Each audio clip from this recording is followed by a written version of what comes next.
Welcome everyone. ഇത് വനിയുടെ 25 ഫ്ലാറ്റിൻ്റെ T വിയാണ്. അപ്പോൾ അതിൻ്റെ കംപ്ലയിൻ്റ് എന്ന് പറയുമ്പോൾ ഇതിൽ ബ്ലൂ ബാക്കും വരുന്നില്ല, ഗ്രെയിൻസും വരുന്നില്ല. അപ്പോൾ ഇതാണ് ഇതിൻ്റെ കംപ്ലയിൻറ്റ്. അപ്പോൾ ബോർഡിലെയും ബേസ് ബോർഡിൽ പ്രശ്നം വരുമ്പോഴാണ് ഇങ്ങനത്തെ ഒരു കംപ്ലയിൻറ്റ് കാണിക്കുന്നത്. അപ്പോൾ ഇവിടെ ബ്ലൂ ബാക്ക് ഓഫ് ചെയ്തിട്ടിട്ടും ഗ്രെയിൻസ് ഒന്നും വരുന്നില്ല, ബ്ലൂ ബാക്ക് ഓൺ ചെയ്യുമ്പോൾ ബ്ലൂ ബാക്കും വരുന്നില്ല. ഓക്കെ, അപ്പോൾ ഇതാണ് കംപ്ലയിൻറ്റ്. ഇപ്പോൾ ബോർഡിൽ ഒരു കപ്പാസിറ്റർ ആഡിയോയുടെ അടുത്തുള്ള കപ്പാസിറ്ററാണ്, അത് ഇത്തിരി ബൾജ് ഇരിപ്പുണ്ട്, അതൊന്ന് മാറ്റാണ്. എന്നിട്ട് ബോർഡ് കംപ്ലീറ്റ് ആയിട്ട് ഡ്രൈ സോൾഡർ ചെയ്യണം.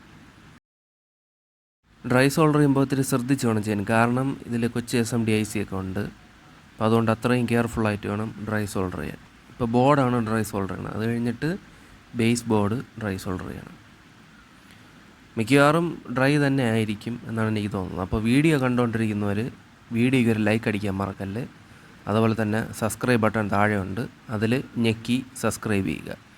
ഇപ്പോൾ ബേസ് ബോർഡ് ഡ്രൈ സോൾഡർ ചെയ്യുകയാണ്. അപ്പോൾ ഇത് കംപ്ലീറ്റ് ആയിട്ട് ഡ്രൈ സോൾഡർ ചെയ്തിട്ട് TV ഓൺ ചെയ്ത് നോക്കുക.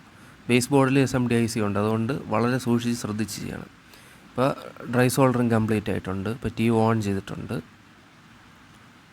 ഇപ്പോൾ അത് കറക്റ്റായിട്ട് ഗ്രെയിൻസ് വന്നിട്ടുണ്ട്, അതേപോലെ തന്നെ അത് ബ്ലൂ ബാക്കും വന്നിട്ടുണ്ട്. അപ്പോൾ ആ കംപ്ലയിൻസ് അവിടെ മാറി, ഡ്രൈ ആയിരുന്നു പ്രശ്നം. വീഡിയോ ഇഷ്ടപ്പെട്ട വീഡിയോയ്ക്ക് ലൈക്ക് അടിക്കുക, ചാനൽ സബ്സ്ക്രൈബ് ചെയ്യുക, സപ്പോർട്ട് ചെയ്യുക.